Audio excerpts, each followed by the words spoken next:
qué cultura, qué principios, qué idiosincrasia dice que lo importante es la hora en la que esto ocurrió, el nacimiento de una persona, la fundación de un edificio, ¿no? La roca fundante de un edificio, la, la, la hora de la toma de una decisión. ¿Qué cultura piensa eso? Esa cultura que piensa eso tiene una razón por la cual predomina la hora, el minuto, el segundo, la exactitud de esa hora.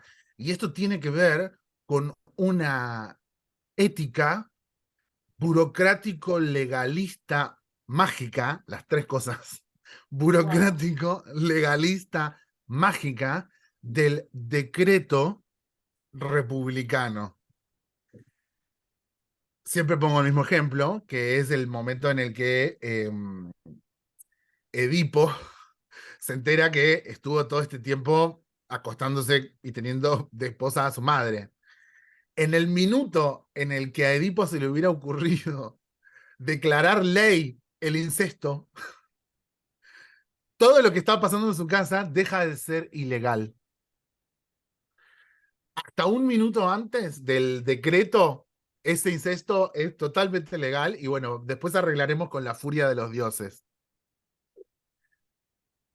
Ese decreto mágico, la coronación de los reyes, el decreto del matrimonio, la sanción de una ley, la asunción de un presidente, ese decreto mágico tiene que ver con la función notarial, legalista, burocrática y mágica del decreto, dado que origen carga influencia e influencia equivale a destino.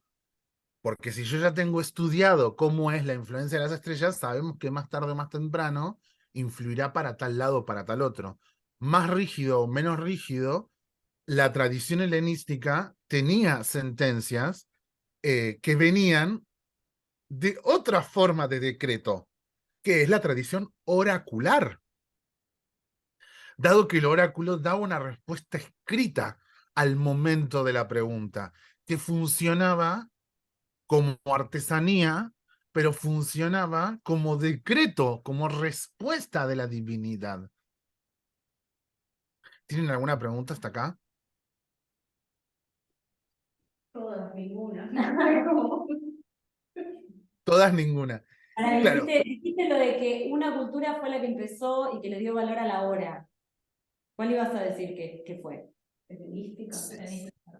no, hay dos, o sea, lo comparten a esa obsesión por la precisión, lo Sí. comparten, porque por un lado está la cultura egipcia con las horas de devoción, qué estrella asciende en el cielo es el dios al que le vamos a prender la velita en esta noche, por un lado, o sea, no es solo temor, sino también es interactividad, confluencia con el cielo, ¿sí? Mm. Entonces, bueno, está ascendiendo Sirio, bueno, se le prende la velita a Sirio, y toda la noche oramos Sirio, hasta que se va y bueno, que vaya a luchar al inframundo y después vemos. Eso por un lado, ¿no? La confluencia de la interactividad con una divinidad presente como las estrellas en el cielo. Y después la matemática griega, el telémaco griego, digamos, ¿no? El decreto griego en particular, que es un etos que los romanos les encanta ese etos. Por eso los romanos eh, van a tener los días fastos y nefastos para organizar fiestas o actos judiciales, que son decretados también en horas específicas con eso. Y cuando digo horas específicas, no es porque todo el mundo tenía un reloj, sino porque esto es como ya más fringe, ¿no? Es más borde lo que voy a decir ahora, ¿no? Pero vos estabas eh, llevando adelante un juicio eh, en un, digamos, los juicios griegos, los juicios romanos eran muy especiales porque podía participar todo el mundo y era todo un trabajo social el juicio, ¿sí? No, había magistrados magistrados, ¿no? O sea, también hay algo mágico ahí, pero había magistrados y había un público que participaba. Y en esos momentos del principio, no sé si alguna vez escucharon la frase, tal vez hay abogados ahí, hasta los juicios tienen sus astros. ¿Conocen esa frase? No, no. Bueno, es una frase muy, muy tradicional del derecho, que viene del derecho romano, que habla de que hay un azar en un juicio, de que vos puedes tener una gran causa, pero hasta los juicios tienen sus astros, tienen sus devenires y sus causas ocultas que no sabemos de qué se trata, ¿no? Como, es como un recordatorio ahí de esta astrología judicial, ¿no? Astrología judicial en el sentido de que es una astrología de juicios de valor, ¿sí? La astrología judicial tiene registros incluso también hasta el siglo XVI. Hay gente que ha participado de juicios como experto, siendo un astrólogo que dice, bueno, yo por el ascendente de esta hora sospecho que la persona desaparecida está en tal lado o que el barco va a volver en tal época, como que era válido un discurso de un astrólogo haciendo una predicción dentro de un juicio. Esto está registrado, especialmente en España y en algunos lugares del sur de Francia. Esto está registrado. Em, ¿Cómo? Increíble. Sí, es increíble. Em, entonces, supongamos que alguien está haciendo un juicio en público y se habla de la hora y de repente lo que está en su relación con la hora, que no es la hora del día, la que tienen un reloj, como que cada uno anda con un reloj de sol acá, digamos, viendo cómo es, ni mucho menos, sino que se enciende el templo de Afrodita y empiezan a hacer música, canciones, salen las chicas, viene la gente, salen los sacerdotes, se ponen a cantar. Y deben ser la hora en la que Afrodita está ascendiendo en este momento. O sea, el reloj es el circuito de fe. ¿Se entiende? Sí, es muy bueno. Muy bueno. Es, o sea, tu hora del día es la hora de la devoción colectiva de tu identidad cultural. Increíble. Ok. Pero a lo que voy con esto, a lo que voy con esto es que hay una tendencia muy propia de los griegos y los romanos, a buscar el minuto exacto, porque en el minuto exacto está el decreto, y a partir de ese decreto que fue decretado hay una realidad decretada. Por eso no prosperó la astrología prenatal y sí prosperó la astrología del nacimiento.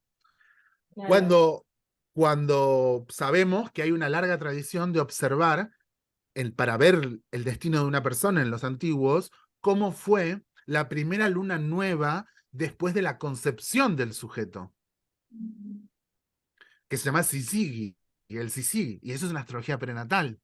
Por eso el Venus Star Point no es tan popular, porque es una astrología prenatal. Pero si yo No sé si en los juicios o bien cómo es que dicen así sea, que el decreto tiene una cosa como medio como palabra mágica que es será ley, será la justicia. ley, la justicia, eso. Sí, como que una vez pronunciado ya está. Claro. Bueno, sí, sí, no, pero podemos, podemos decir muchas cosas sobre la relación mágica que tiene nuestra cultura con la Constitución, con la declaración pública. Podemos decir muchísimas cosas, pero está en el PPT. Vamos a continuar. Vamos de Bueno, a entonces poquito. voy a hacer este señalamiento no porque quiera, o sea, necesito hacer este señalamiento para diferenciarme de los antiguos en una cuestión de cosmovisión urbana de persona del siglo XXI, pero no para desmerecer la ideología de los antiguos, ¿sí? Frente a la sentencia escrita en la piedra, frente al epigrama del oráculo, frente a la rigidez de la sentencia de la palabra astrológica, es válido que nos preguntemos si para nosotros el sistema de representación de la astrología es una sentencia descriptiva o es una invocación evocativa. Hermoso. Esto es importante en los sistemas de representación, principalmente por la participación del otro, del que es leído por el astrólogo. O la participación del otro que viene al astrólogo a hacerle una pregunta y el astrólogo le responde con su oráculo astrológico. Yo estoy cada día más a favor del concepto oráculo, que para mí es un poquito más complejo que, que lo que nosotros lo solemos relativizar en solamente el azar como designio, ¿sí? Esto abriría un campo que no tenemos tiempo para hacerlo, pero estoy cada día más a favor de emparentarnos al tarot y al oráculo desde la astrología, como artesanía, como trenza intersubjetiva entre el que pregunta y el que responde, como, como, como visión parcial personal del mundo para otro, como palabra justa y no hay otra palabra más que la palabra que es, como síntesis también, en vez de arboleda, ramita, en vez de arboleda, ramita. Entonces, vemos a veces, por ejemplo, gente que con una carta astral se sienta a hablar de una persona en ausencia, ¿no? Y dice, esta persona es así, así, así, y te va a cagar, ¿no? Ponele, ¿no? Digamos, ¿no? Que sí, existe, no digo que no, y puede ser que uno lo infiera o puede decir, ¿no? Entonces hay una descriptiva y una sentencia a partir, un juicio de valor, ¿no? Una astrología judicial. Mientras que por el otro lado, en la evocación y en la invocación, yo la puedo mirar a esa persona, la puedo mirar a esa carta en ausencia y decirle, ¿y a vos qué te hace sentir esta persona? Y empezar como a intervenir de otra forma sobre ese juicio ajeno, sobre el que está, es decir, evocando. Y a la hora de invocar, la pregunta es una invocación al otro. Antes Total. que creer que hay un juicio cerrado con una persona en ausencia, cuando los juicios de valor de la astrología son sobre el juego de la conciencia del que escucha, no sobre el que está ausente. Pero bueno, a este sistema de representación, la magia astrológica oscila entre una descriptiva, una evocativa, una sentencia y una invocación, especialmente para los juicios a futuro, para modificar el mundo real y para relacionarnos con el mundo real a partir del mundo celeste.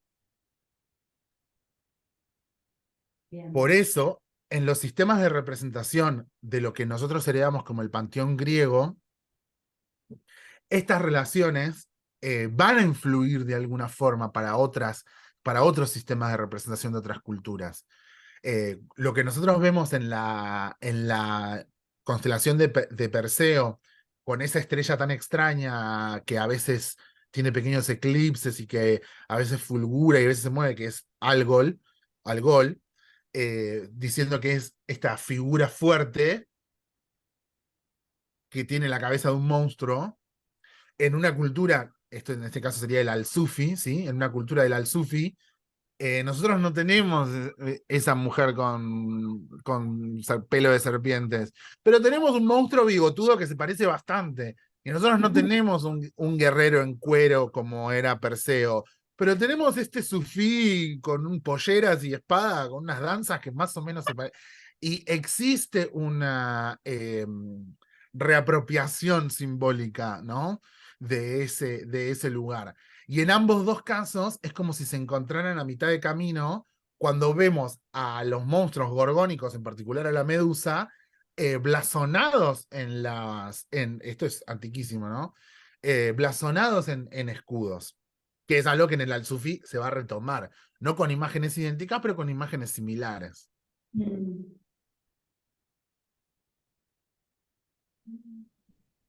Por supuesto que ustedes van a tener un montón de más jerga personal de haber estado en contacto con la medusa, si es que estuvieron trabajando Algol, pero hay una línea directa para los griegos entre derrotar ese demonio y valerse de ese demonio.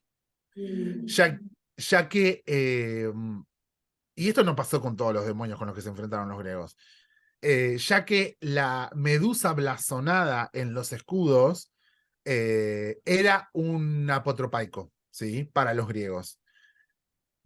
¿Qué decir El, apotropaico? El facio es un apotropaico también. Ajá.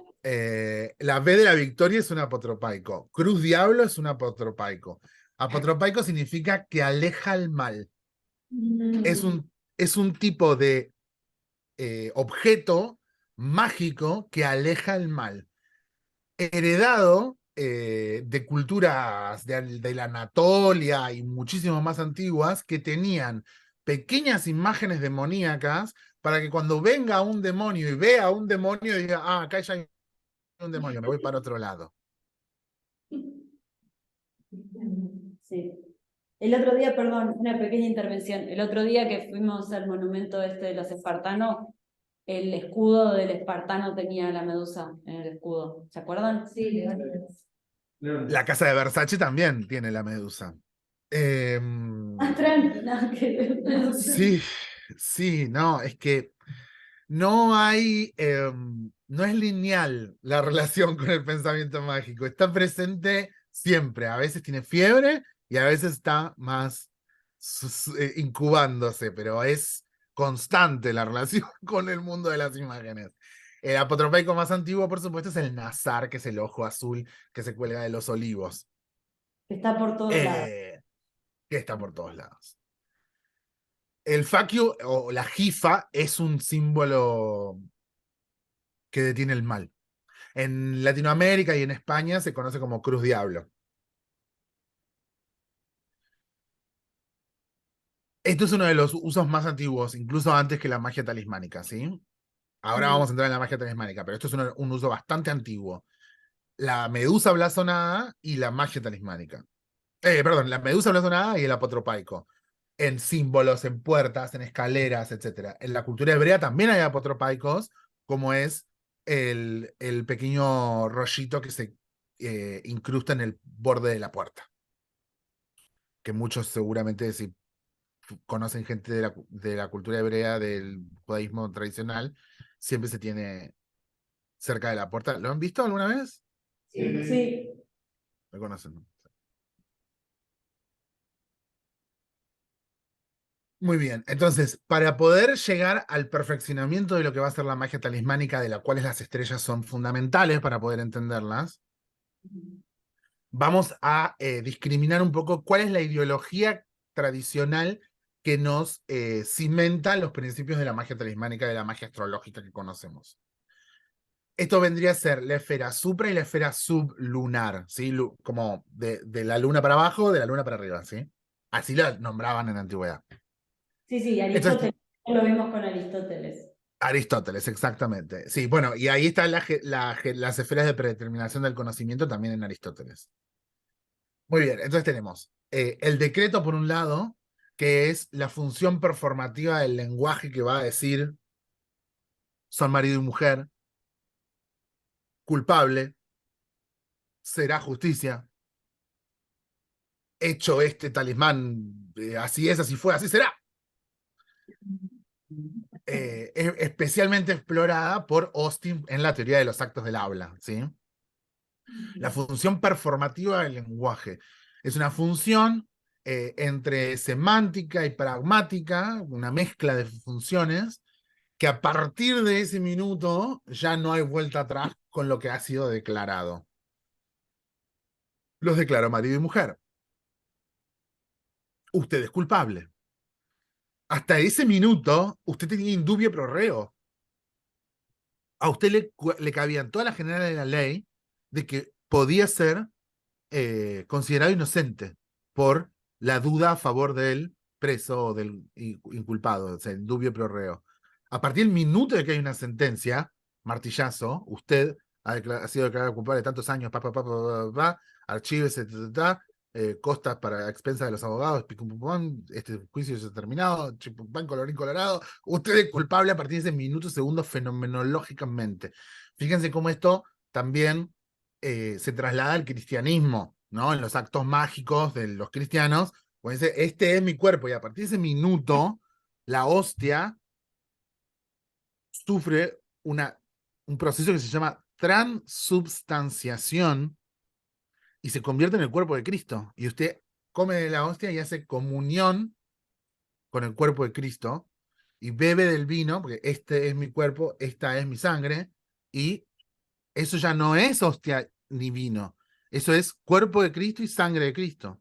¿Se entiende? Sí.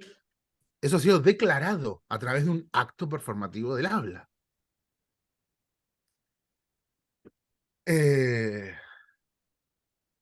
Podríamos pensar cosas más complejas sobre actos de performativo del habla, como por ejemplo la identidad. En Argentina tenemos una larguísima tradición de gente cuya identidad ha sido borrada de registros y apropiada y tergiversada. En el minuto en el que a tus 36 años, a través de una prueba de ADN, se constata de que fuiste apropiado por gente y es tus padres, y tu madre, y tu origen, y tu nombre, y tu apellido es otro, y a partir de ese minuto, ese acto performativo de la ley del habla, directamente cambia la identidad de una persona, ¿sí? ¿Entendés? Por eso a mí me gustaría hacer este asterisco sobre esto, porque muchas veces en la literatura, en el arte y en la propia astrología, hay como un dejo de que la identidad no deja de ser un dispositivo liberal, individualista, que no importa tanto, no seas ombliguista, no se trata todo de vos, ¿no? Como que a veces tenemos esos planteos porque sentimos que hay como un narcisismo fomentado por tantos lados que ¿para qué tanta identidad? ¿Qué les pasa, no?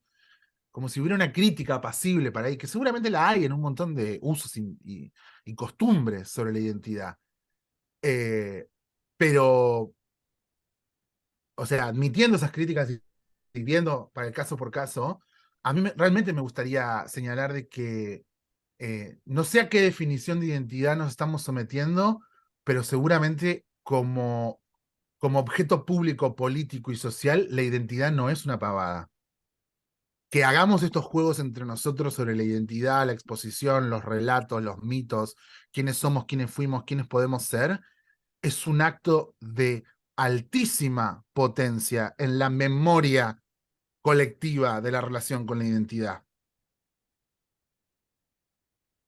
De un mundo que nos hace más homogéneos, que nos igualen consumidores, al acto poético de poiesis, de construcción de la identidad. ¿Soy claro con esto? Sí. Es mi postura al respecto. Entonces tenemos, por un lado, la relación del decreto, por el otro lado, la jerarquía de las esferas de predeterminación del conocimiento, y por último, el acto de integración, ¿sí? El acto de integración, que va a ser el obrar, el obraje, el acto que integra o sea, que decreta, pero, o sea, ¿por qué decreta? Porque integra con ese decreto la jerarquía informativa de qué es lo que está en el cielo, ¿sí? Y a esa integración es la, es el, es la coyuntura, la filacteria, la magia de alinear estrella, evento, humano, objeto. Esa es la integración, esa Eso alineación. claro. O sea, que necesita un decreto, se necesita ser decretado y necesita ser estudiado también, porque por eso elegimos cuando hacemos un acto y cuando no hacemos un acto, y es integración. Es decir, que la integración de ese acto es la naturaleza como espejo artístico del imaginario. Hermoso. Eso es hacer magia, que se parece mucho a hacer arte. Eh, y de ahí tenemos las tres, digamos, palabras para llegar a, o sea, las tres caras que tiene la magia astrológica, ¿no? El telesma, el imago, telesma es griego, imago es latino, y el logos, ¿no? Que es griego de vuelta, ¿sí? Para esto, bueno, ustedes van a tener acceso a esto si lo Qué necesitan. sería el telesma, el imago y bueno, el logo sí sé lo que es. Pero el Claro, telesma, acá hay un abstract, un paper muy completo sobre el tema de la magia talismánica y la ciencia de los talismanes, que es muy reciente, que es del mes pasado, ¿sí? oh, wow. Porque el tema de los talismanes está creciendo muchísimo cada vez más en lo que es la cultura de la astrología tradicional.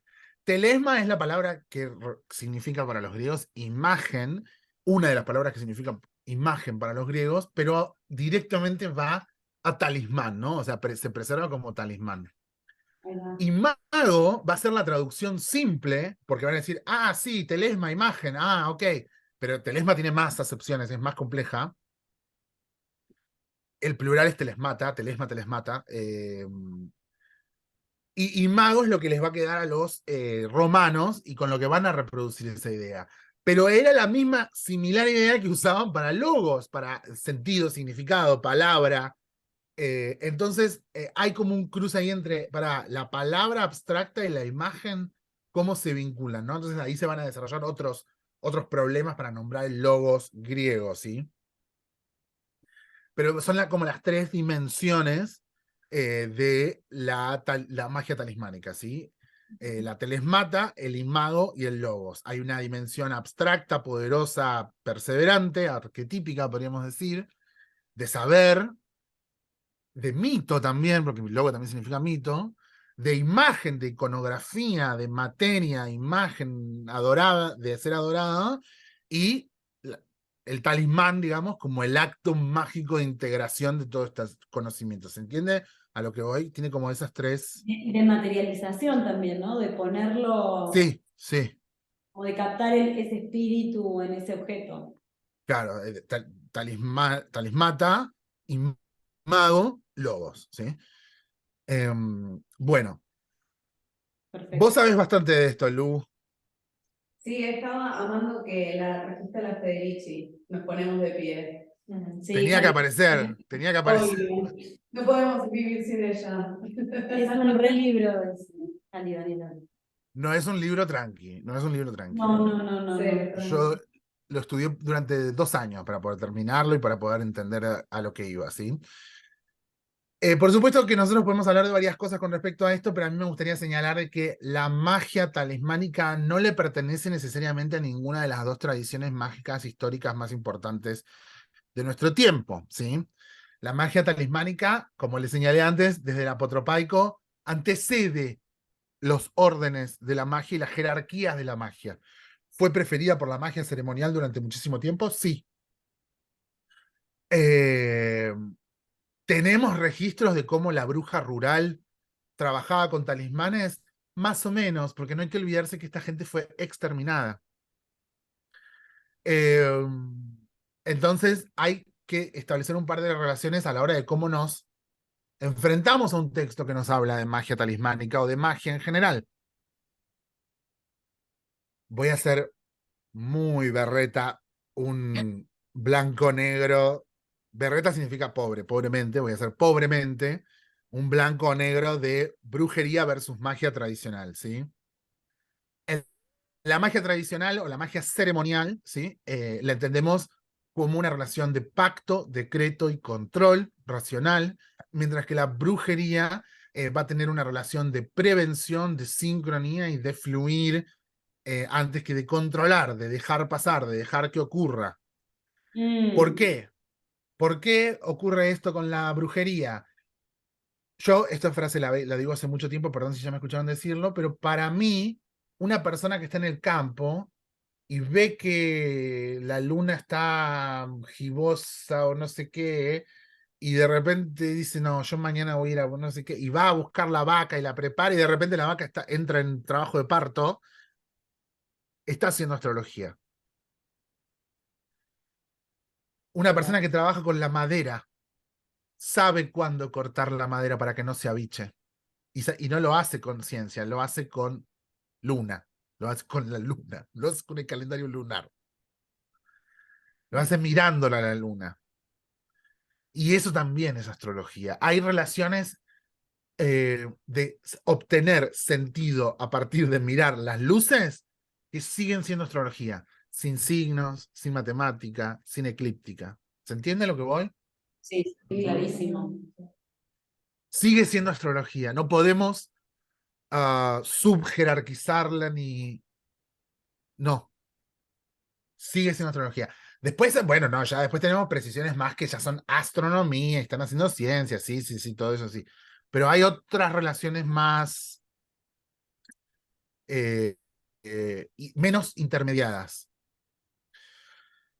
La magia ceremonial tiene pacto, decreto y control, mientras que la brujería muchas veces está trabajando en sincronía, acción fluir y en prevención. La magia ceremonial tradicionalmente tiene que ver con la escritura, las santas escrituras, las sagradas escrituras, los grimorios mágicos, mientras que la brujería predominó en la tradición oral. Esto, por supuesto, que está horrorosamente declarado por parte de este médico tan famoso, que ahora se me fue el nombre, que en una nota al pie dice: todos estos progresos que hicimos con la medicina son posibles gracias a toda la información que le robamos a las brujas rurales, que sin ellas no hubiera sido posible saber todo esto. No. En un libro, en plena cacería de brujas, celebrando que le sacaron toda la información a las brujas y la pusieron en un libro. O sea, me río, pero tendría que llorar. Me río, pero tendría que llorar. Sí. ¿Cómo se llama este chabón? El que lo dice. Es un tipo reconocido. Es tipo uno de los primeros manuales así De medicina. de medicina en plena cacería de brujas. Es reconocido. Me sale Agripa, pero ¿será Agripa? No, no creo que era Agripa, no. Bueno, Ya se te me va a fue, se me salir. fue. Ya Muy te va a conocido, salir. muy conocido. ¿Hiparco? No es Hiparco, no. No, Hiparco es el otro, pero vos no nombraste Hiparco, por eso me vino. Bueno, no importa. Bueno, en la magia ceremonial tenemos un sabio, un magíster, un mago, un letrado, un docto, alguien institucionalizado. La bruja trabaja con sanadoras, en comunidad y en aquelarre. Es colectivo el sujeto de la magia, no individual, letrado, declarado. Lo declaro recibido y le doy un título con un sello mágico de una institución, ¿sí? La magia ceremonial está incluida dentro de la religión organizada. La brujería está incluida dentro de los cultos agrarios. Es por eso que no les recomiendo solamente Calibán y la bruja, sino que les recomiendo a alguien que se mete de una manera más historiográfica sobre los cultos agrarios, como es Carlo Ginzburg, y el caso documentado fabuloso de los Benandanti en Italia. Es una cosa increíble los Benandanti. Es una cosa increíble, un bicho raro, algo que no se explica bien en la historia. Los Benandanti, mi gente favorita en el mundo. La magia ceremonial es su... ¿Cómo? Nos reímos. Una Por eso risa. no solo les menciona no solo les nombra a Silvia Federici, sino les nombra a Carlo Ginzburg. Por eso me parece también importante como... Y es un poquito más amigable Carlos Ginzburg. Silvia Federici es realmente un... O sea, lo que pasa con Federici es que el concepto de acumulación originaria es un concepto científico de la línea marxista y ella tiene que demostrarlo científicamente cómo existió la acumulación originaria de capital simbólico y económico y la construcción de la burguesía y el capitalismo gracias a la fabricación de oficios que le son extraídos a la bruja y capitalizados por los hombres, ¿sí? Entonces es realmente un libro de ciencia, Caliban Lauruf. Carlo Ginzburg es un poquito más amigable y te cuenta una historia, un cuentito. Claro. No deja de ser igual de riguroso también que Silvia, ¿sí?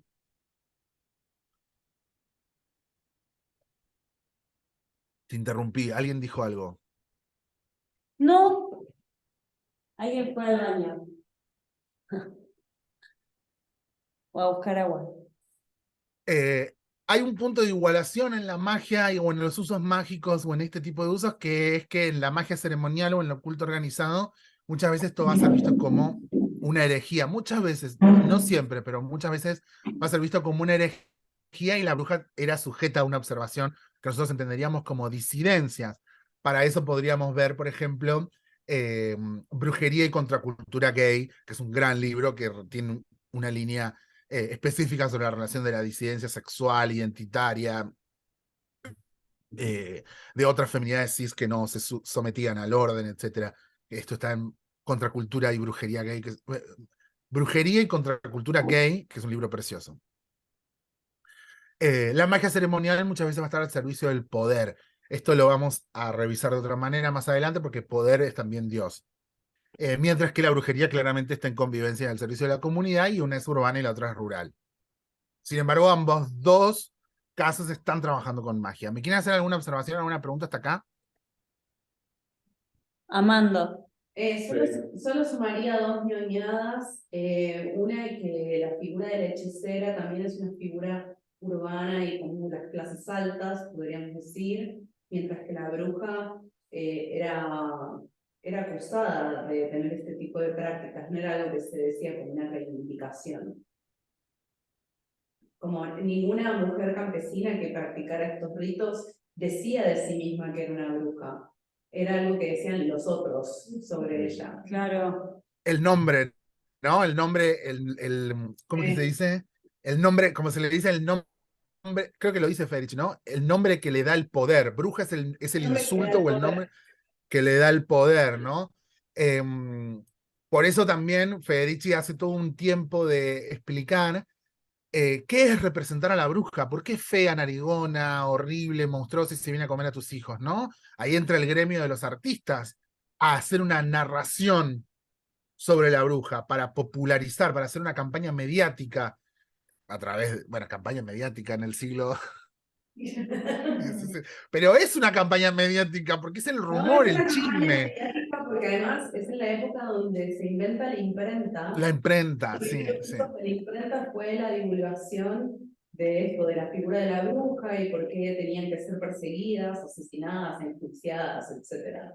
Así que fue una campaña mediática. Con Sí, la sí, sí. tecnología de la Con época, la pero tecnología de la época, claro. No, no, pero es cierto, es verdad. Bruja es un nombre ajeno a la práctica mágica, digamos, de saber cuál hierba va mejor con esta herida. Que es como, bueno, pero esto lo sé porque, chicos, estoy en contacto todo el día con estas hierbas, entonces ya aprendí cuál va y cuál no va.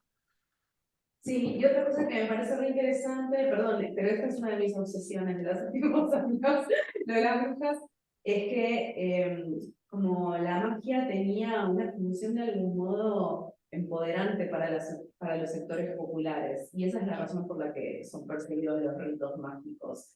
Porque ahí lo que se quiere implantar es una forma de trabajo capitalista, ponerle de lunes a viernes de 9 a 18, y los campesinos tenían una visión mágica del mundo que era totalmente incompatible con la forma de producir que se quería instalar. claro. Porque, o sea, ¿cómo voy a trabajar, por decir un ejemplo actual, ¿no? ¿Cómo voy a trabajar el día que Mercurio se pone retrógrado si ese día van a fallar las comunicaciones, por ejemplo, ¿no? Usando como una analogía más moderna. Pero ellos tenían como esta visión de que había días de suerte, días de no suerte, días donde teníamos más chances, no sé, de que se murieran los animales o qué sé yo, las pestes, etcétera. Todo eso era una explicación mágica y eso regulaba la forma de vida de la comunidad. Sí, y hay más razones, razones higiénicas, por ejemplo, ¿no? O sea, a un hombre le corresponde una mujer unidos bajo santo matrimonio. No hay lugar para una fiestita en el bosque, donde no se sabe qué puede pasar. Después, otras razones higiénicas, además de esto que decir, claro, porque además hay un continuum en la vida del campesino, o sea, desde que se levanta hasta que se acuesta está con el campo, o sea, todo el día está con el campo, no tiene división del trabajo, por eso ella, que Silvia, va a hacer mucho foco en cómo se construye la división del trabajo y la construcción de los oficios. El perfumista, el varón perfumista, es heredero de la bruja que sabía que había que ponerse una margarita acá para tapar los olores de no sé qué. El ginecólogo es la relación, o sea, los instrumentos de tortura de la casa de brujas van a pasar a la ginecología en línea recta cuando sabemos que había una práctica de aborto a través de medios naturales que formaba parte de la formación de parteras rurales que estaban armadas ahí. Entonces eso es reabsorbido y convertido en oficio. Lo que era saber popular es transformado en oficio profesional. Sí, los saberes del cuerpo y la medicina dejaron de ser saberes populares, de ser conocimientos de la élite de los varones. Y ahí cambia todas las ideas sobre el cuerpo, bueno, nace la Sí, medicina moderna, toda una serie de cosas sí. que presentes incluso el día de hoy. Que tiene su propia herejía, de todos modos, el saber sobre el cuerpo, porque, a ver, esto es teoría feminista, por supuesto, ¿no? No tenemos garantías más que teorías, ¿sí? Pero hay una relación entre torturar el cuerpo de la mujer y analizar, o sea, el cuerpo de la mujer cis, y analizar el cuerpo de la mujer anatómico. Gracias a que le pudieron hacer eso a un montón de cuerpos, se animaron a avanzar sobre la anatomía, cuando en muchos cultos abrir un cuerpo y ver cómo funcionaba por adentro perjudicaba tu vida reencarnada en el paraíso. Porque vos reencarnabas con tu mismo cuerpo, ¿cómo te voy a destruir tu cuerpo? Entonces, gracias a poder hacer un montón de actos de tortura y de eliminación de sujetos reales, es que se animan a empezar a abrir cuerpos y se animan a ver cómo funciona por dentro y comienza a avanzar la medicina anatómica, digamos, ¿no? La parte anatómica. Esto está muy estudiado por Deleuze cuando estudia los grabados de anatomía del siglo XV y XVI, que es en plena cacería de brujas. Y también la relación que está señalando Lu entre lo oral y lo escrito, ¿sí? Bueno, el tema de la bruja es fascinante. Esto, por supuesto, va a tomar un montón de tiempo de constituirse en Europa, pero es una advertencia que tenemos que hacer para poder avanzar sobre la idea del sistema de representación del uso de las estrellas y de los objetos mágicos que antecede la cacería de brujas también. En particular estamos acá antes que la cacería de brujas, pero tenemos que hacer estas advertencias para entender cómo estamos vinculándonos con las ideas de lo mágico, ¿sí? Porque la mayoría de nosotros somos occidentales y estamos filtrados por estas ideas de la magia blanca, la magia negra, cosas, ideas en eso, ¿sí? Entonces, ahora nos vamos a centrar en cómo le llegan algunas de estas ideas a ciertos lugares en la tradición escrita que antecede la construcción de la magia ceremonial, ¿sí? Si bien había una liturgia ya en los griegos y en los romanos, la magia ceremonial del siglo XIV, XV y XVI es heredera de esta gente de la que vamos a hablar ahora, ¿sí? ¿Y quiénes son los expertos en la magia talismánica? Va a ser el Islam, ¿sí? Muy bien. Para poder realizar magia talismánica en el Islam, teníamos que invocar los 99 nombres bellos de Dios aplicados a objetos mágicos que eran expuestos a los símbolos y a las funciones que le daban fuerza durante una suplicación, ¿sí?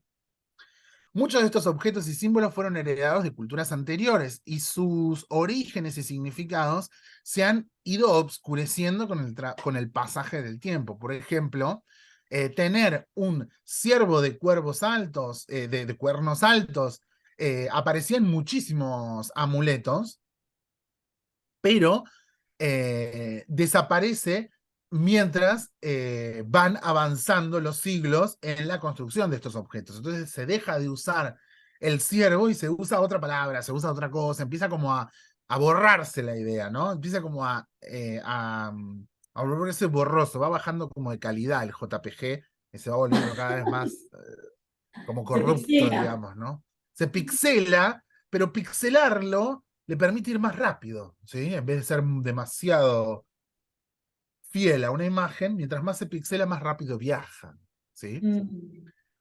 La imaginería mágica preislámica tenía, por ejemplo, leones, serpientes, escorpiones. ¿A qué le suena?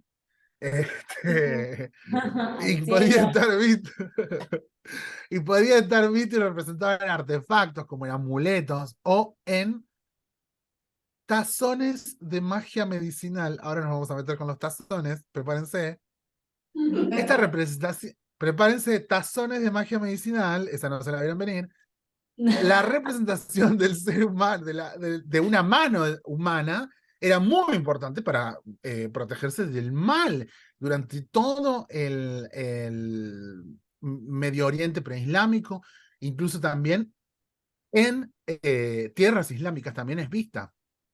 Y Fíjense acá aparece de repente, ¿no? El libro de arqueología, Science, Tools and Magic, y aparece simbología astrológica que deriva de la antigüedad, también involucraba representaciones emblemáticas de los 12 signos del zodíaco, de los 7 planetas clásicos, y estaban presentes en estos talismanes, amuletos, espejos y tazones mágicos. Bueno, en la magia, ahora ya vamos con los tazones mágicos, no se preocupen, prepárense. Hay 3 tipos de empleos de la magia talismánica en el Islam, digamos, ¿no? Hay representaciones de este primero, digamos, ¿no? De cuadriláteros mágicos a través de palabras, representaciones de círculos mágicos, que remitían directamente muchas veces al zodíaco, como es en este caso en particular, no siempre, pero en este caso, y por último, cuadriláteros mágicos de palabras y números que daban siempre el mismo resultado de los sumes o no los sumes de un lado para el otro, para arriba o para abajo, como sería un sudoku, por ejemplo, ¿sí? Un sudoku viene de esa tradición mágica. El sudoku también está presente, o sea, el origen del cuadrilátero mágico también está presente en la región de Anatolia y en Japón, en el Japón antiguo también está presente, ¿sí? Increíble. Vamos primero con el cuadrilátero mágico, ¿sí? Acá tenemos un cuadrilátero mágico chino, por ejemplo, ¿sí? Tenemos otro griego acá, por ejemplo, ¿no? En el mundo islámico y en la India hindú, digamos, en la religión hindú de la India, la gente muchas veces usaba anillos o amuletos con diagramas mágicos, perdón, ese es el término, diagramas mágicos, compuestos por letras que derivaban de nombres santos o nombres sagrados o encantamientos con frases familiares. Como sea, estas civilizaciones que usaron patrones de rectángulo con números eh, que consideraban sagrados como efectos protectivos, no tenían una explicación nunca del todo versada, ¿sí? Y acá, en la pequeña nota al pie, nos va a señalar todos los otros lugares antes de la tradición islámica, ¿sí? Y ahí es eso que nos manda a el Islam, hindú, Japón y China, ¿sí? Donde también estaban presentes estos cuadriláteros mágicos, ¿no? O sea, este es un texto en particular, el de Skyler Coman, sobre los cuadriláteros mágicos en Islam, pero nos dice, pará, pero tenemos registro y se va todo esto con la China, con la India, con cosas, tenemos más registros, ¿sí? Incluso algunas tradiciones que, por supuesto, esto nos lleva a Hermes Trismegisto de una, esto nos lleva directo a Hermes Trismegisto, ¿sí? Sabemos que la escuela de Hermes Trismegisto, además, sabemos que la escuela de Hermes Trismegisto estaba un poco como contagiada de culturas muy distintas, porque había un poco de egipcio, había un poco de Alejandría, después fue retomado con algunas cosas romanas, algunas cosas griegas. No, no estamos hablando de una bajada lineal de la cultura, estamos hablando de una cosa que se está contagiando, se está intercambiando, ¿sí? Y acá aparece un cuadrilátero mágico en lo que conocemos como las sagradas camisas de batalla mágicas. Camisas de batalla mágicas. Sacerdotes suplicando, orando y grabando en camisas mágicas los nombres bellos de Dios para que las usen abajo de la armadura.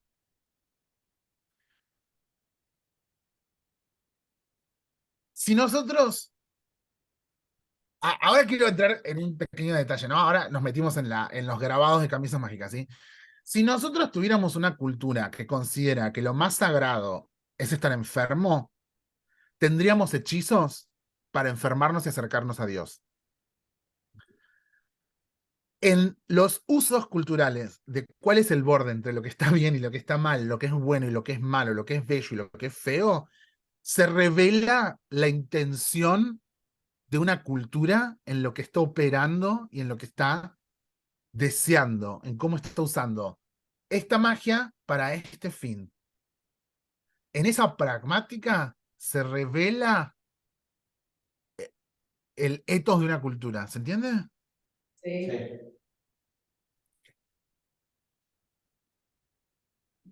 Estos eran los cuadriláteros mágicos que tenían verdaderos. Bueno, en el Islam no hay una diferencia entre lo sagrado y lo bello. Si es sagrado, es bello. Entonces, es lógico en ese ethos que deba ser bello lo devocional. Bello para esa cultura, ¿no? Pero digo, lo devocional. Por eso el Corán no es leído, es cantado. Vamos a escuchar cómo suenan estos nombres bellos de Dios.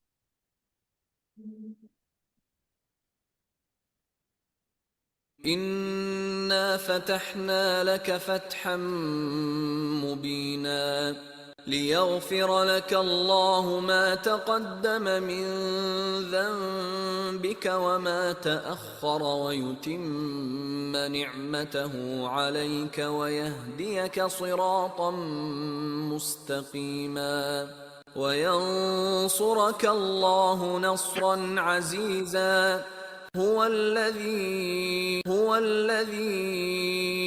أنزل السكينة في قلوب المؤمنين ليزدادوا إيمانا مع إيمانهم ولله جنود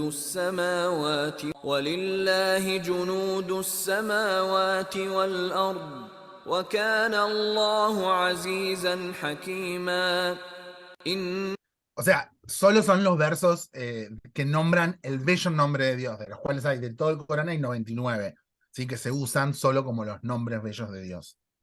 ¿Sí? Hay otros que dicen, bueno, vamos a destruir a los infieles, no sé, etcétera, se van a ir al infierno, etcétera. Estos son los nombres bellos de Dios. Verdaderos nosotros les otorgamos victoria manifiesta, y Dios ayude con su ayuda poderosa. Dios es la fuerza del cielo y la tierra, Dios es todos los soldados del cielo y la tierra. Inscrito, escrito y dicho una y otra vez en estas camisas que se llaman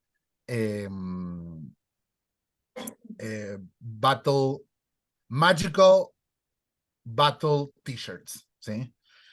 Acá lo puse mal, esto es otro paper, ¿sí? Esto es de otro paper, no es del paper de Science, Tools and Magic, ¿sí? Tazones medicinales mágicos. Ok.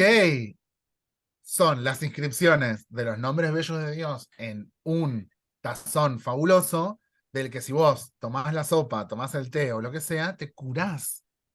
Porque es el tazón mágico medicinal.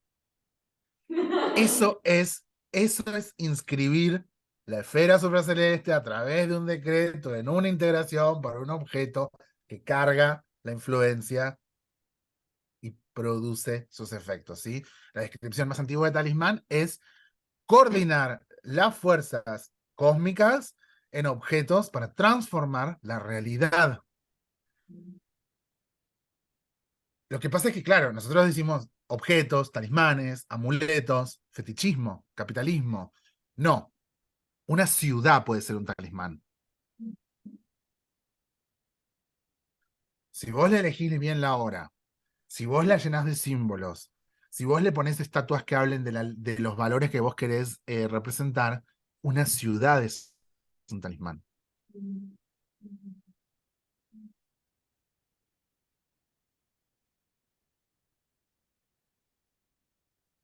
El silencio, me encanta el silencio. Pero estamos acá, ¿eh? En la presencia. No, pero estoy sintiendo cómo están. Estoy escuchando cómo están. Los quiero escuchar, por favor. ¿Qué sienten frente a toda esta información? Que es muy poderoso. Eso.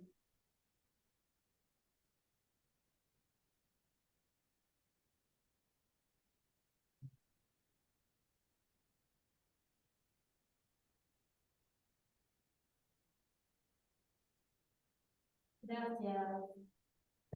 Gracias. Luz, estoy yendo muy rápido, estoy pronunciando bien, estoy bien con eso. Sí, estás muy bien. Bien. Si alguien me dice, si alguien no entendió algo porque estoy yendo muy porteño rápido, me aclaran, por favor, que repita. Bueno, naciste en Córdoba, ¿qué te... Soy cordobés, es verdad, soy cordobés. Em, bueno, por un lado los cuadriláteros, los diagramas y la inscripción de objetos, ¿sí? Hay todo un debate sobre si el acto mágico es la suplicación o funciona de manera como un charm, es decir, como un encanto, como un dije, alhaja, amuleto, que como lo cargas y sos el dueño, estás protegido. Sí, hay varias ideas. Si lo mágico es hacerlo, suplicar, y mientras lo hago sucede la magia y ya está, lo puedo tirar a la basura, o si es imbuido, sería la palabra, de magia, ¿sí? Eh, Todo pareciera indicar que sí, lo devocional importa, o sea, el contexto devocional en el que fabricás el amuleto importa, el momento importa, y que también cargarlo importa, ¿sí? Pero hay varias escuelas de pensamiento sobre qué es lo mágico del acto de integración.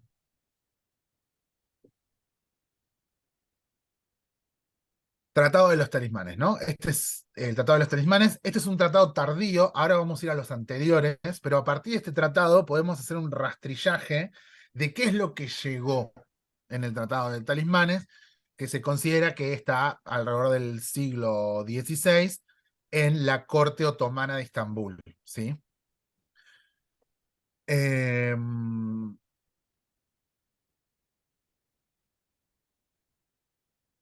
de acuerdo al autor, para influir sobre la Tierra, para que ocurra la influencia sobre la Tierra, hay que expresar de la mejor forma los poderes mentales del que lo practica.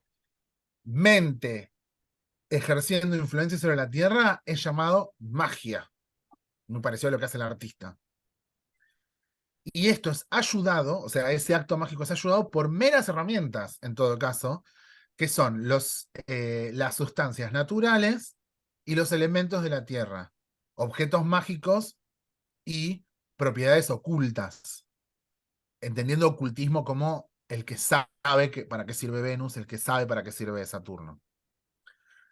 Esta ayuda deriva solamente de invocar a los objetos celestes y a los espíritus, llamado invocación de las estrellas. ¿Sí?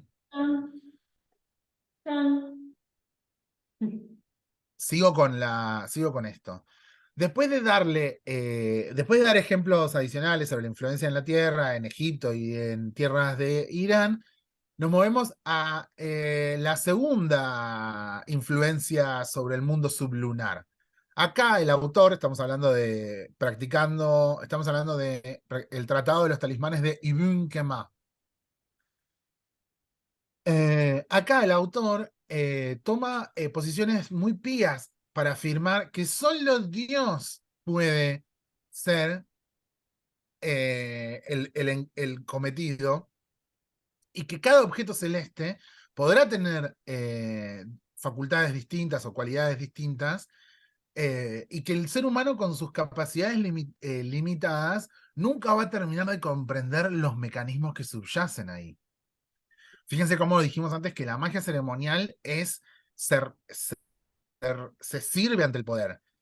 Y todos estos talismanes que estuvimos viendo hasta acá nombran a Dios.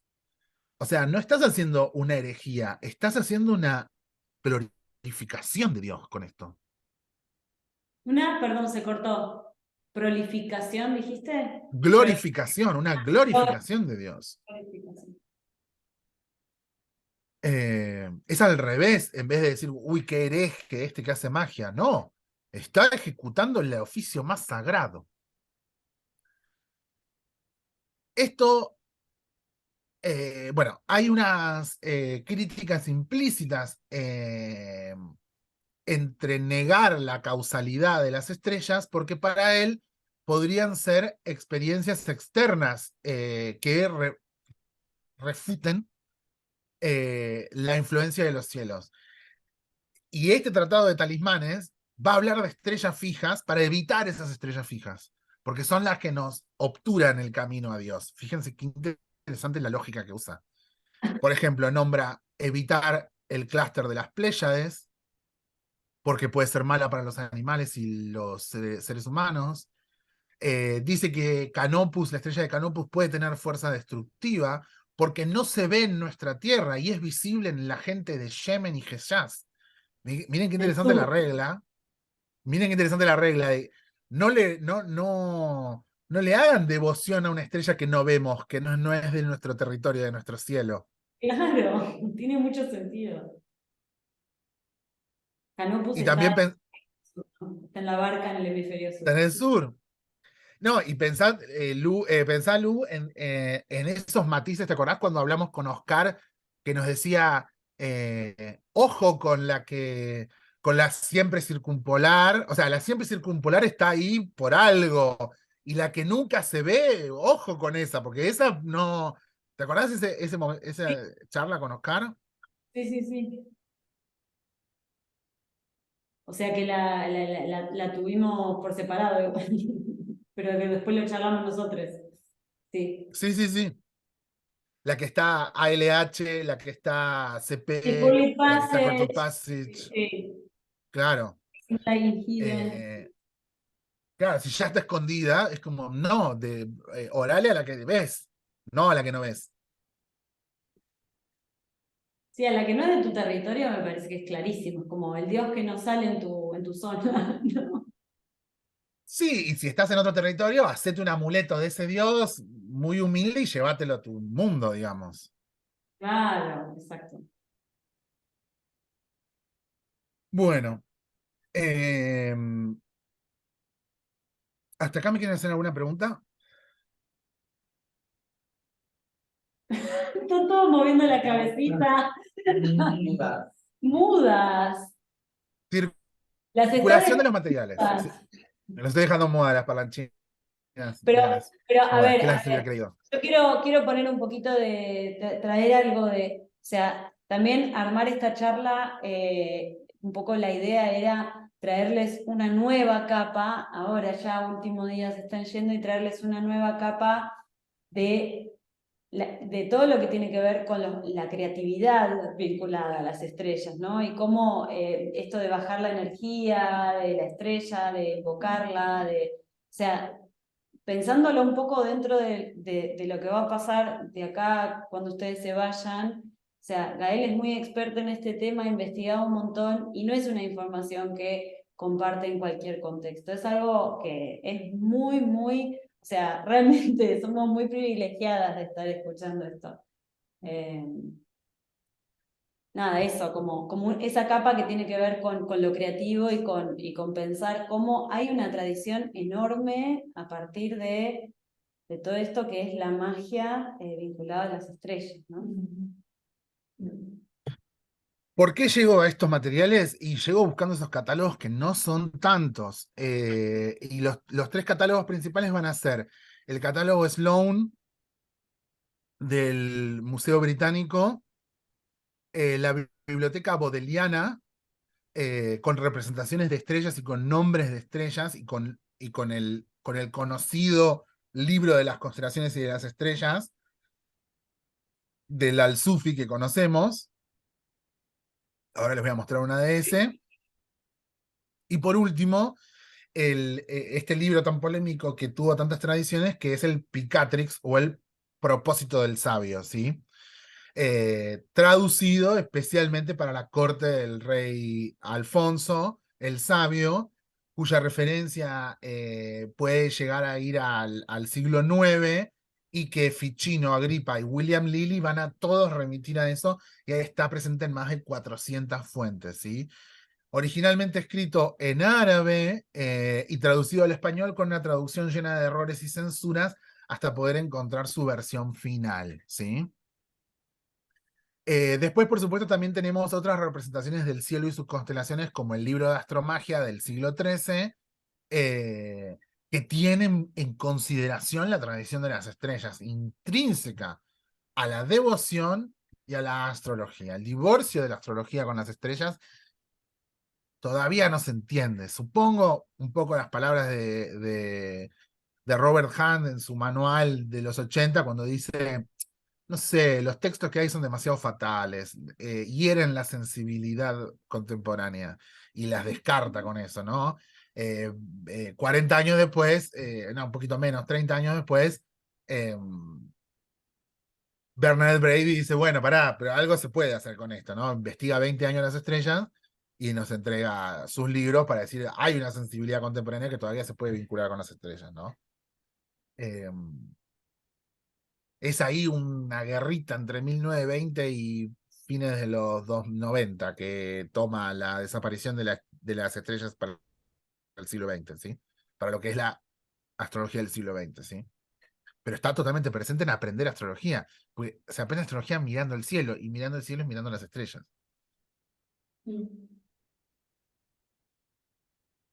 Bueno, acá está la referencia de Agripa, ¿sí?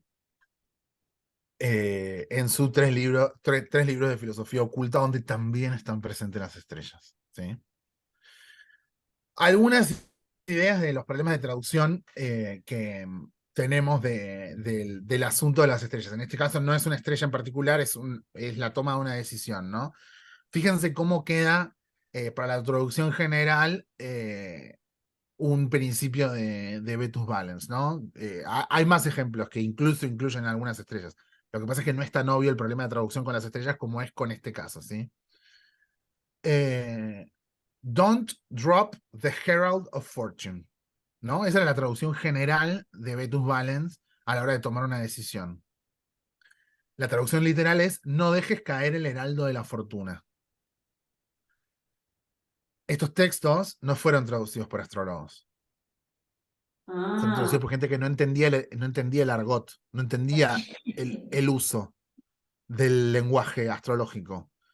Entonces, caer es casa cadente. No dejes caer la parte de la fortuna en una casa cadente. Ese es el problema que tenemos con la tradición de traducción y por eso fue tan importante Project Hindsight a principios de los 90. Y a principios de los 90 es cuando a Brady, uno de los Roberts de Project Hindsight, le entrega el catálogo de estrellas y ella empieza a estudiar los parans. Es en, ahí. en un disquete, ¿no? En varios disquetes, en una computadora que le salió carísima, que Sí. se endeudó para comprar una computadora carísima en Australia.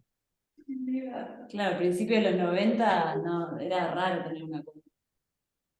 Sí, O sea, tenías que tener cierto poder adquisitivo, ¿no? bastante alto. Eh, ahora se va occidentalizando de a poco, ¿no? Porque de repente decimos, bueno, pero son las batallas, las camisas de batallas mágicas, los talismanes del mundo islámico, bueno, sí, no sé qué. No, no.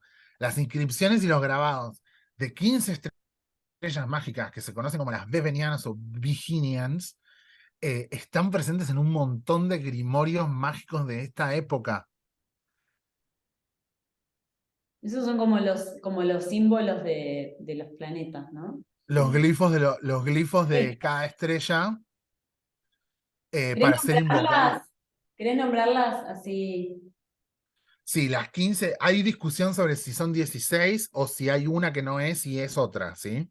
Sí, hay una que es Eh, una titila. Pero claro, son, y hay una que no está en el catálogo, claro, que es la del cuervo. Eh, las 15 de uso mágico tradicional y estos símbolos eran para invocarlas son las Pléyades, Spica, Aldebarán, Arturus, Regulus, Sirio, Alpeca, Procyon, Capela, Deneb Algedi, Algol, Algorab, Polaris, Antares y Vega. Wow. Muy las que se ven con muy, la sí, gente. todas se ven muy a simple vista desde este lado, obvio. Vega la estuvieron estudiando, lo vi por las stories, ¿puede ser? Sí, Vega, Alcione también. las Pléyades también, sí, Sí, sí. En otra vuelta Eh, vimos al Feca, al Gol, sí, vimos varias. bien, de esas. bien, mis favoritas. Eh, entonces,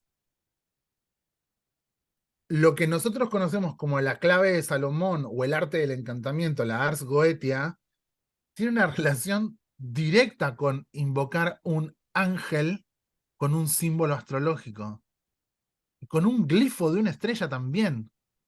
Díganme si esto no se parece a un cuadrilátero mágico también, ¿no? Las horas astrológicas y planetarias. Y las claves utilizadas para esto, las siglas utilizadas para esto. Eh, Nosotros podemos inventarnos que hay una división Oriente y Occidente, Islam, cristiano. Es falso. Es falso. Que hay una división de eso. Es fake news, bad information, not real. Eh, con la misma voluntad devocional de invocar un ángel a través de magia ceremonial en un círculo que expulsa demonios. Con un apotropaico, con un símbolo, con un ángel invocado a través de símbolos y glifos grabados en cada parte, con un símbolo con la misma devoción de traer el buen nombre de Dios para este pacto. Fíjense de vuelta cómo la magia ceremonial busca el control, ¿no? Porque la Ars Goetia está escrita para dominar un demonio. Y con ese demonio que vos capturás y dominás, haces un pacto para que te haga un favor el demonio, ¿no? Un control ahí. Demonio que para el cristianismo es entendido como algo satánico. Pero estos no son satanistas que adoran a Satanás. Estos son magos devotos de Dios que con el poder de Dios subyugan un demonio. ¿Un demonio o un daimon? Mm, Importante eso.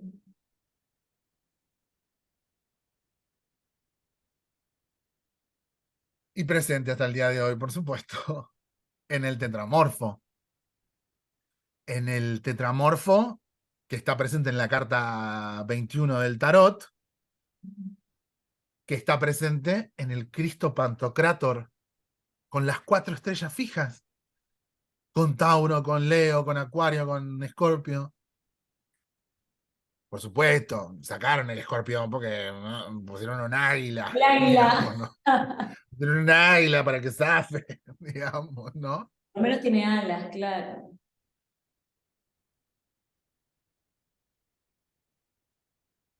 Siendo las 4 estrellas reales las que en aquel momento, digamos, acá están las fechas, ¿no? Pero las que organizaban las puertas del año y el este, el oeste, el norte y el sur, los 4 guardianes del zodíaco, ¿sí?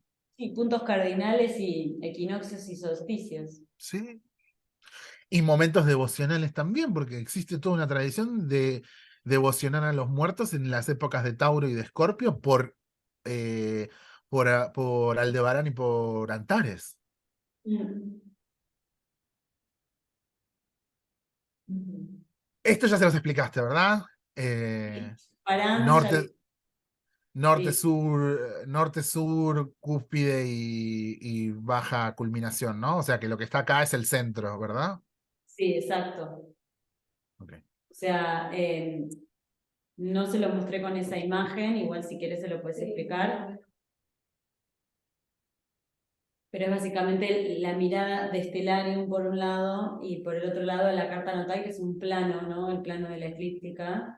Todo lo que vemos ahí está proyectado en una sola línea. En cambio, al mirar del otro lado, lo que vemos es, o sea, el centro de la cruz, digamos, es el cenit, es lo que está justo arriba del cielo. Ah, no, es el, sí, es Sí, sí, sí. el Claro, o cenit. sea, si yo pongo a Stellarium como un ojo de pez que me muestre los 4 puntos cardinales, claro, me muestra el este, me muestra el oeste, y claro, Júpiter está cayendo sobre el oeste, se está por ocultar, la luna se acaba de ocultar sobre el oeste, ¿no? Y toda la parte de arriba, que va a tener el cenit acá, es el centro. Es el centro, eso.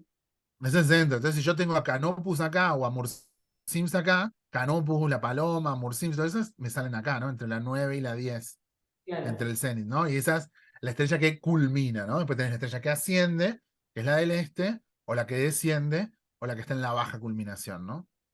Meridiano y horizonte. Sí. Magia talismánica hoy. Mm, la magia talismánica hoy trata de preservar eh, los usos de la toma de decisión de talismanes, como podemos ver sobre todo en los manuales del medioevo, o como están presentes en el Picatrix, cómo se toma la decisión, con qué material se toma la integración, para qué sirve tal material o tal otra cosa. Y también animándose a dar pasos más adelante con filosofía contemporánea, por ejemplo, en este caso, este es un talismán este es un talismán de Fomalhaut, ¿sí? Y se anima a hacer un poquito de filosofía contemporánea y nos habla de lugares liminales y cosas un poquito más de filosofía contemporánea, digamos, ¿no? Em, Talismanes hechos de ediciones limitadas, porque el limitado es el tiempo que asciende helíacamente, o sea, el ascenso helíaco de Fomalhaut o Y de no la le da estrella que para estoy más tiempo. invocando. Claro. Entonces puedo producir esto durante un tiempo de esta forma acá, y bueno, produje toda esta artesanía y, ¿no? Esta es particularmente es Fear and Sundry, que es bárbara, tal vez la más pro de todas, bastante difícil de conseguir, con cultos mucho más personales, ¿no? Dice, bueno, estaba justo Júpiter en Pisces, tenía Fomalhaut más o menos ascendiendo, entonces me armé una invocación esotérica, te cuento todo el relato de cómo lo armé, te cuento para qué lo hice, y después pongo a la venta estos lociones, arenas, talismanes grabados, porque este es un artista, por supuesto, que trabaja de esa forma. Acá hizo hasta un pequeño té de canela con unas hierbas. Wow, Muy dulce. Y es tanto importante el objetivo mágico o el amuleto como el relato también Claro que sí. El decreto de algún modo, ¿no? Exacto, exacto. Bueno, es bárbara aquí Cansandri, ¿eh? Yo les paso todos en los links con el video y demás. Para que lo investiguen Claro, más. aprovechar que Venus está exaltada, aprovechar si Mercurio está exaltado, ¿no? Y acaba armándolas. Bueno, Muy bueno. Muy bueno. Hermoso. ¿Qué siente? Háganle una mini devolución porque a él no nos ve.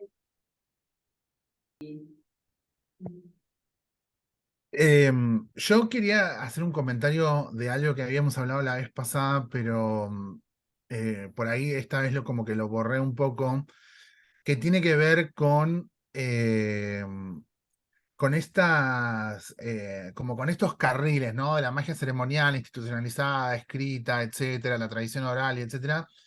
Y me parece que, bueno, hay algo ahí como importante para el trabajo artesanal, para el trabajo artístico en general, que no tiene que ver con los grandes discursos que institucionalizan las verdades, sino con las subjetividades, las particularidades, la dosis personal de lo que puede tolerar mi cuerpo, de lo que aprendo de la dosis de mi propio cuerpo, de cómo se administra eso con respecto a mí, ¿no?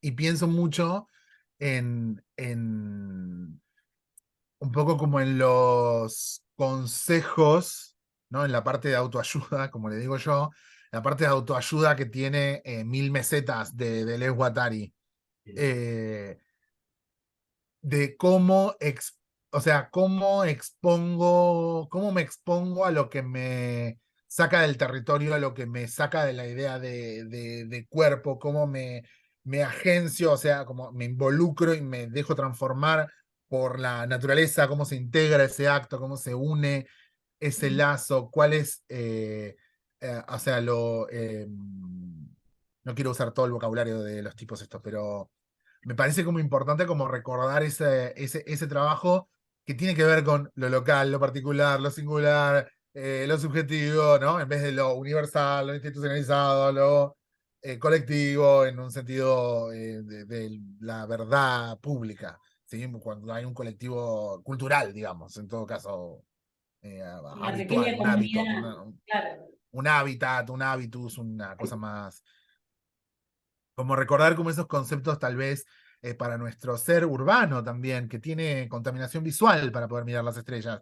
Una luz prendida, un smog, viste como también hay una relación ahí Re. importante a recordar ese ser urbano, por decirlo de alguna forma, tal vez. Eh, y el puente, ¿no? Oriente-Occidente, que parece estar quebrado, que parece ser dos cosas que vienen de dos palos distintos, que no tienen nada que ver cuando hay transfusiones directas, ¿no? Por eso para mí la magia es como la fiebre, digamos, ¿no? Es la misma siempre, el mismo calor siempre, solo que a veces tiene picos, a veces está 37, a veces está 39, pero no importa la cultura, la magia está igual, tiene epicentros, pero sigue siendo la misma fiebre. Mm. Yo me quedé. Y a la Sí, vez que si es Firan Sandri mandar a hacer a la China los amuletos en serie, sería fetiche, no talismán mágico. Interrumpí a alguien, perdón. No, no, tranquilo. No, no, que pensaba que ese proyecto político de reencantamiento, qué difícil que se quede cerca de esto del fluir y que no caiga en ese lugar de control que está, ¿no? Y no se pensaba como en lo que pasa muchas veces en Instagram, que aparecen un montón de cuentas como bueno, lo que tenés que hacer para aprovechar la luna llena en Virgo tal día, y que es tipo, y que es una receta y tips para el control, que es otra manera de productivizar y demás, como de extractivismo astrológico, no sé. Sí, es extractivismo, por supuesto, porque hay una matriz de pensamiento que produce esos aforismos. Cuando vos te parás en esa matriz, bueno, ¿para qué me sirve todo esto? ¿Sí? Entonces todo es pensado desde una matriz de pensamiento previa. Cuando vos discutís esa matriz de pensamiento, llegás a otros aforismos, llegás a otras ideas, te vinculas distinto con eso, ¿no? Hay algo ahí que antecede, ¿sí? Que está en el fondo de la historia también. Sí, solo para aclarar, por supuesto cuando se habló de reencantar el mundo, Lu ha explorado muchísimo todo esto, es autora de un libro bastante importante al respecto. Estamos hablando de un verbo que propone no solo Silvia Federici sobre la relación del capital y la información en este mundo, en este sistema que le discute, ¿no? Más o menos varios siglos después, a el concepto fundante, tal vez, de la sociología de Max Weber, que se llamó el desencantamiento del mundo. Que es decir, está alojado en distintos momentos, principalmente en Europa, al momento, tal vez, que se reduce en el momento en el que la iglesia asume un, una tutela del control del discurso al retirarse de supervisar algunas cosas. Y surge ese aforismo, ese apotegma tan famoso que es fides et ratio, ¿sí? Fe y razón, pero no es lo mismo. Fides et ratio es un momento al que se llega a través de alrededor de 500 años de institucionalización de la escolástica, que la escolástica era una tradición religiosa de estudiar, copiar, preservar, leer, en monasterios que luego se van a transformar en la universidad moderna, ¿sí? Y a esto, que es el comienzo de la modernidad, con Descartes, entre otros personajes fundamentales que ganan esa batalla, si ganaba Holanda, hoy estaríamos hablando de Spinoza y los problemas serían otros. Ganó Francia ganó Francia y quedó Descartes. Pero el Claro. debate estuvo, o sea, Spinoza se le paró a Descartes y dijo, para con esto de dividir fe y razón. No, no, no, es Deus sive natura. O sea, Dios y pero también naturaleza. Dios es la caca del pájaro, el pájaro y el cielo en el que vuela. Todo es Dios. Deus sive natura. Sigue es y pero también. Y en ese momento era como, ¿cómo Dios es caca? No, caca no es. Dios es bueno, no caca. Y Spinoza decía, Dios es caca también. Dios es la caca, el culo, el pájaro, la hormiga que se come y el cielo en el que vuela. ¿Se entiende? Sí. Estoy sintetizando a Spinoza de una manera violenta. Les pido disculpas si a alguno le Pero gusta está muy Spinoza. bien, está muy bien. Entonces, de Deus sive natura a fides et ratio, fe y razón, ¿qué es lo que surge? La esfera privada del culto liberal. Sí, sí, yo soy protestante si quiero. Ah, yo soy católico, pero vamos a la misma universidad. Que son los 3 programas políticos del desencantamiento del mundo. La privatización de la iglesia y de la unificación del discurso religioso a través de la Casa de Brujas, el expansionismo del mercado y de las ideas de la religión a través de la colonización y la institucionalización de la ciencia. Es la ciencia la que lo logra, digamos, la que lo logra a ese desencantamiento del mundo. Por eso, ahora que estamos hablando del desencantamiento del mundo, que es la teoría de Weber, por eso hice todo ese apartado hablando de la anatomía. ¿Se acuerdan cuando me puse a hablar de la anatomía? De cómo Sí. vas a abrirle el cuerpo a alguien que con ese cuerpo tiene que reencarnar. O sea, ¿qué estás haciendo? No, pero es por la ciencia. No, pero no. ¿Viste? Claro. Mm. Sí, sí. El desencantamiento del mundo es el desencantamiento de tu cuerpo. Yo me quedé con algo que habías dicho la otra vez que me parecía muy, muy dulce, que era que hay algo de esto de la invocación o mismo de la magia en sí, que no se aleja mucho de el hacer una comida con amor para que sea más rica. Que me pareció tan tierno y tan cierto. Sí, yo tengo una pregunta como es, sí, o sea, ¿cómo definirías tú la magia? ¿Qué es para ti la magia? Son esas preguntas re difíciles. Pero, o sea, sí. Fiebre, ya te digo, fiebre. Sí, sí, fiebre me encanta. Sí, bueno, no, técnicamente la magia sería, en general es un... Hay varios tipos de magia, ¿no? La magia simpatética y etcétera. Es largo de explicar eso, pero sí, la magia para mí es el poder de la mente de transformar el mundo, ¿sí? Si nos vamos a, a- a algo bastante específico. Es el poder de la mente de transformar el mundo. ¿Con qué herramientas? Con las herramientas de las imágenes, ¿sí? Esas 3 ideas están presentes en mi definición de magia. Ahora no te puedo dar una definición de magia súper acabada, pero esas 3 ideas están presentes en mi descripción de magia. Hermoso. Que es la mente en un sentido también más, mente como algo que está en el cuerpo, no mente como algo divorciado del cuerpo, mente como algo que tiene intención, que tiene emoción, que tiene eh, terremotos, que tiene maremotos, que pasan cosas. No es mente como los ejes cartesianos de la razón, Claro. para nada, para nada racional. Por eso hay que tener mucho cuidado de los memes que consumimos. Ay, aquello me puse esotérico. Pero los memes están creando una Magia. imaginería. Sí, sí, ojo con los memes. No son tan inocentes como pensamos. Los memes que reproducimos, cuidado con estos memes.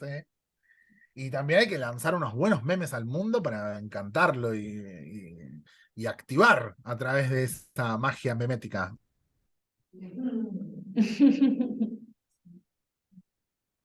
Sí, es como recordarnos a todos que teníamos un oficio más, que era la filacteria, el arte de hacer talismanes. Así como tenemos un oficio que es el arte de hacer horóscopos, que es exclusivo de los astrólogos, tenemos, como que nos recuerda que había un oficio más que teníamos, que se nos fue privatizado y nos fue, se perdió el aura mágica de ese objeto y ya se perdió todo con eso, ¿no? Nos da una tarea más también al astrólogo, astróloga. Quiero decir una cosa más de mi amigo Simondón. Lo quiero traer a Simondón ahora, ya que entramos en esto. Para Simondón, un poco, Simondón es previo a Stuart Hall. Stuart Hall es el que le cité sobre identidad cultural y sutura de la identidad a partir de lo cultural. Stuart Hall, por supuesto, estudia la diáspora y qué sé yo, y es en los 90 es un genio de estudios culturales y argumentación, sobre todo.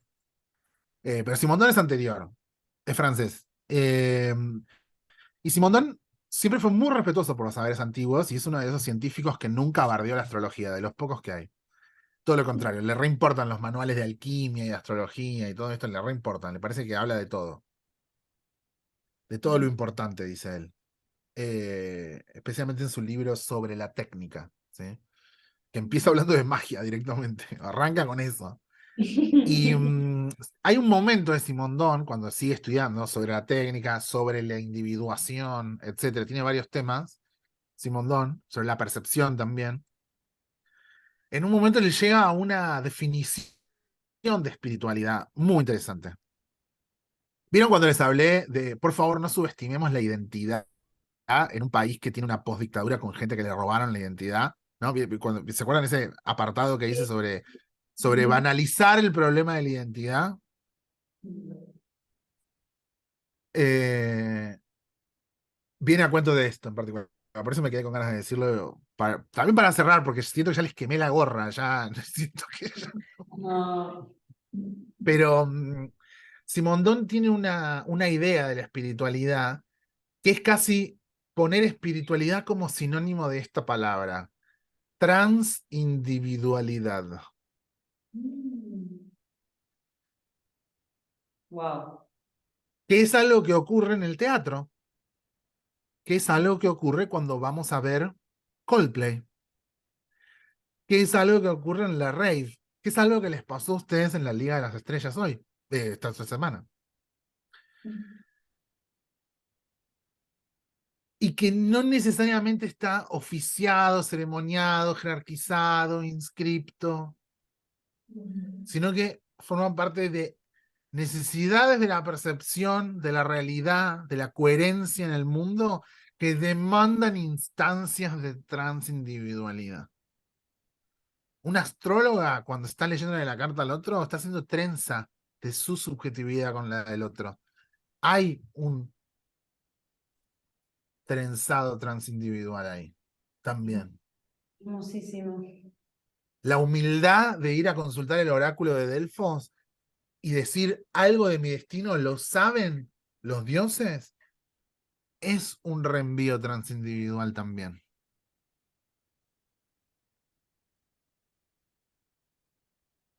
No porque todo lo gobierne lo mágico, a eso voy, es justo la parte que menos me estimula sentirme a toy's fortune, como dice Shakespeare, ¿no? Juguete de la fortuna. Es la parte que menos me interesa. La parte que más me interesa es mi potencia y mis necesidades de transindividualizarme en algo que me hace marea, no gota, marea. Hermoso. Oh.